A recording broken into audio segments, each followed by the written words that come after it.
نحمده ونصلي على رسوله الكريم أما بعد فأعوذ بالله من الشيطان الرجيم بسم الله الرحمن الرحيم ولمن صبر وغفر إن ذلك لمن عزم الأمور صدق الله العظيم وصدق رسول النبي الكريم ونحن على ذلك لمن الشاهدين والشاكرين.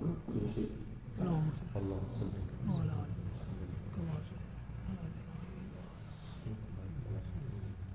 اللهم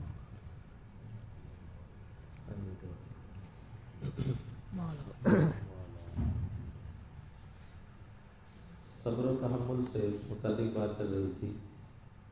نبی کریم صلی اللہ علیہ وسلم نے اپنی تربیت سے صحابہ کرام کے اندر ایسا مثالی صبر و تحمل پیدا کر دیا تھا کہ لوگوں کی تکالیف پر، ان کی ایذاؤں کے اوپر صبر کرنا ان کے لیے نہ صرف یہ کہ آسان ہو گیا تھا بلکہ لذت کا باعث تھا. وہ کہتے تھے کہ ہمیں لوگوں کی تکالیف کے اوپر غصہ پی جانے کے اندر جو مزہ آتا ہے کسی اور چیز میں نہیں آتا. تو ایک صحابی کے اندر جو ہے کہ صبر و تحمل کوٹ کے بھرا ہوا تھا. خلفائے راشدین کو میں نے آپ کے سامنے واقعہ ذکر کیے. اس طرح ایک نام آتا ہے وفد عبد القیس کا. یہ قبیلہ تھا بہت بڑا، بحرین کی طرف آباد تھے. یہ اپنے طور پر اپنی رغبت سے انہوں نے اسلام قبول کیا. نہ تو ان کی طرف کوئی لشکر بھیجا گیا کہ جنہوں نے وہاں پر جا کر انہیں دعوت دی ہو، بلکہ یہاں کے قبیلے کے ایک فرد مدینہ تجارت کے لیے آیا کرتا تھا. نبی پاک صلی اللہ علیہ وسلم نے اس سے ملاقات کی. اس کے قبیلے کے سرداروں کے افراد کے نام لے لے کر ان کے حال احوال پوچھے. اس سے وہ بڑا متاثر ہوا کہ میرا قبیلہ تو سینکڑوں میل کے فاصلے کے اوپر آباد ہے، تو یہ ایک نیا شخص ان کے بارے میں کیسے جانتا ہے. تو دل کے اندر بات بیٹھی کہ سوائے اس کے نہیں کہ اللہ رب العزت نے وحی کے ذریعے سے ان کو اطلاع دی ہے. چانچوں کے قبیلے کے سرداروں کے نام انہوں نے خط بھی لکھ کے دیا ہے. انہوں نے اسلام قبول کر لیا. پھر نماز روزہ کچھ ابتدائی تعلیمات سیکھ کر اپنے قبیلے واپس چلے گئے، لیکن انہوں نے ڈر کی وجہ سے اپنے اسلام کو چھپائے رکھا، ظاہر نہیں کیا. اپنے گھر میں نماز کو خود کا وضو کرتے، نماز پڑھتے. ان کی جو گھر والی تھی بیوی، وہ قبیلے کے سردار منذر ابن عیس کی بیٹی تھی. اس نے دیکھا کہ جب سے یہ مدینے سے واپس آئے عجیب و غریب حرکات کر رہے ہیں. جس کو معلوم ہو کہ یہ وضو ہے، یہ نماز ہے، وہ تو اس کو عجیب و غریب حرکات سمجھے گا کہ نہ جانے انہیں کیا ہو گیا کہ وقت کے اوپر ہاتھ منہ دھونے لگتے ہیں، پھر کبھی آدھے جھکتے ہیں، کبھی پورے جھک جاتے ہیں.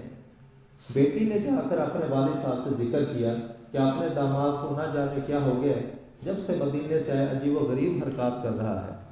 تو تب قبیلے کے سردار نے اپنے داماد کو بلا کر ان سے پھر پوچھا کہ معاملہ کیا ہے. تب انہوں نے سارا معاملہ ظاہر کیا، تاکہ وہ خط جو قبیلے کے سردار کے نام تھا وہ بھی ان کو دے دیا.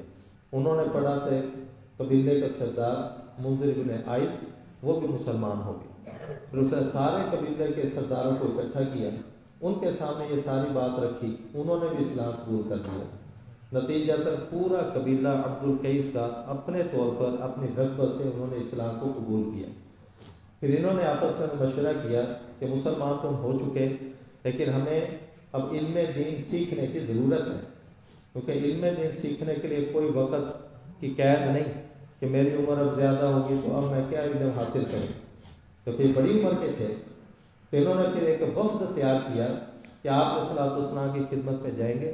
آپ علیہ الصلوۃ والسلام سے علم دین حاصل کر کے آ کر پھر اپنے سارے قبیلے کو بتلائیں گے.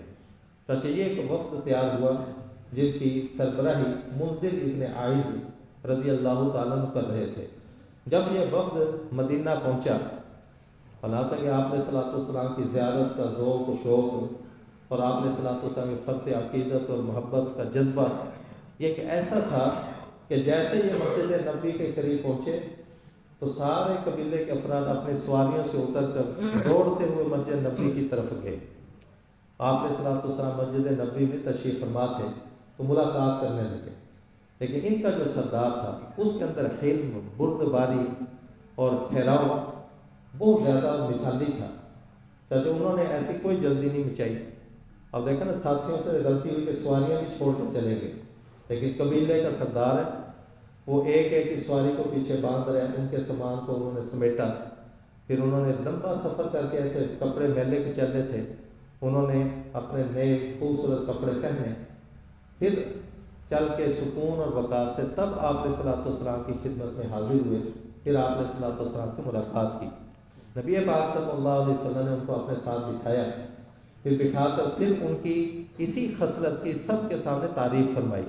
میں کہ ان فیک لخصلتین یحبہم اللہ الحلم والانات، کیا منذر آپ کے اندر دو خصلتیں ایسی ہیں جن سے اللہ آپ کو محبوب رکھتے ہیں، یعنی جن دو خصلتوں کو اللہ بہت پسند کرتے ہیں، ایک حلم اور بردباری، اور دوسرا یہ آپ کی طبیعت میں سکون اور ٹھہراؤ، کہ دیکھو آپ نے جلد بازی نہیں کی، بلکہ سکون کے ساتھ سارے کاموں کو سر انجام دیا، اور ساتھیوں کی جو غفلت تھی اس پر بھی ان کو معذور سمجھا، ورنہ سردار اور اس طرح سے پھر ساتھی چھوڑ کے جو بھاگ گئے، ان کے سامان سمیٹ رہا ہو تو غصہ تو آتا ہے، لیکن انہوں نے اس کے اوپر بھی بردباری کا مظاہرہ کیا، کہ یہ دو خصلتیں سکون اور ٹھہراؤ اور حلم اور بردباری آپ کے اندر ایسی ہے کہ اللہ تعالیٰ بھی اس کی وجہ سے آپ سے محبت کرتے ہیں۔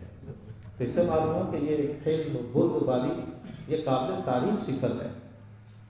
اس طرح حضرت ابن عباس رضی اللہ تعالیٰ عنہ جو خود اس حدیث کے راوی ہیں، انہوں نے یہ واقعہ نقل کیا ہے وفد القیس والا۔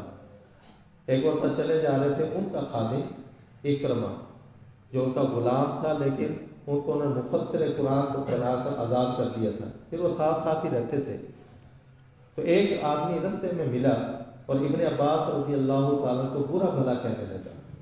جلیل القدر صحابی ہیں، آپ علیہ الصلوۃ والسلام کے چچا زاد بھائی ہیں، اور تفسیر کے اندر جو ان کا مرتبہ مقام ہے وہ کسی سے مخفی نہیں، رئیس المفسرین نے کہا جاتا ہے، لیکن خادم کے سامنے وہ ان کو برا بھلا کہہ رہا ہے، انہوں نے کوئی ایک جواب بات کا بھی جواب نہیں دیا۔ جب وہ اپنی باتیں کہہ چکا تو انہوں نے اپنے خادم اکرمہ سے کہا کہ اگر ہم سے اس کی کوئی مدد ہو سکے، اس کا کوئی کام ہو سکے تو وہ ضرور کر دینا۔ بھائی اتنی بات کہنی تھی کہ اس بیچارے کا شرم سے سر جھک گیا اور اس نے پھر معافی طلب کی۔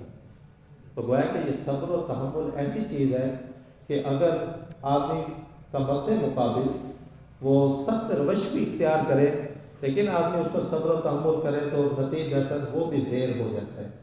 حضرت زین العابدین علی ابن حسین ابن علی رضی اللہ تعالیٰ، حضرت حسین رضی کے بیٹے حضرت زین العابدین رحمہ اللہ انتہائی صبر و تحمل والے شخص تھے، بزرگ تھے، حالانکہ ان کا مقام اور مرتبہ کس قدر ہے۔ وہ چلے جا رہے، ایک آدمی رستے میں ملا، ان کو برا بھلا کہنا شروع کر دیا۔ انہوں نے اپنے بدن سے یہ چادر اتار کر وہ بھی اس کو دے دی اور 1000 درہم بھی اس کو دے دیا۔ اب جب یہ برتاؤ اور معاملہ دیکھا تو نتیجتاً اس کا سر شرم سے جھک گیا اور آئندہ کے لیے ان کو برا بھلا کہنے ہو جائے ہمیشہ کے لیے ان کی تعریف کرنے والا بن گیا۔ حضرت احنف ابن قیس رضی اللہ تعالیٰ عنہ صحابی رسول انتہائی بردبار تھے۔ ان سے کسی نے پوچھا کہ آپ نے بردباری کس سے سیکھی؟ انہوں نے کہا کہ میں نے قیس ابن عاصم سے سیکھی۔ ان کے اندر آپ نے کیا بردباری کی صفت دیکھی؟ پھر انہوں نے واقعہ سنایا، کہتے ہیں قیس ابن عاصم جو تھے میرے والد صاحب، وہ انتہائی بردبار حلیم مزاج تھے۔ ایک مرتبہ ان کی خادمہ یہ لکڑیوں کا جلتا ہوا چولہا جلتے جلتے اٹھا کر دوسری کو منتقل کرتے ہیں، تو ان کی خادمہ یہ آگ کا چولہا جو اٹھائے لا رہی تھی، تو ایک چھوٹا بچہ جو ان کا بیٹا تھا وہ وہاں پر سویا ہوا تھا، ان کے ہاتھ سے وہ چولہا چھوٹا اور بچے کے اوپر گرا، نتیجہ وہ بچہ فوت ہو گیا۔ اب غصے میں کیا سزا ہونی چاہیے تھی کہ ایک خادمہ نے، نکرانی نے گھر کے ایک بچے کو یوں گویا کہ اس کے قتل کا سبب بن گئی، اور وہ دہشت کے مارے اس کا برا حال ہو گیا کہ اب مجھے نہ جانے کیا سزا دی جائے گی۔ لیکن قیس ابن عاصم کہنے لگے کہ گھبراؤ نہیں، یہ آپ سے جو غلطی ہو گئی ہے اس پہ گھبراؤ نہیں، میں اللہ کی رضا کے لیے آپ کو آزاد کرتا ہوں۔ دیکھو بجائے اس کے کہ اس کو سزا دی جاتی، لیکن صبر و تحمل کا مظاہرہ کرتے ہوئے اس کو آزاد ہی کر دیا۔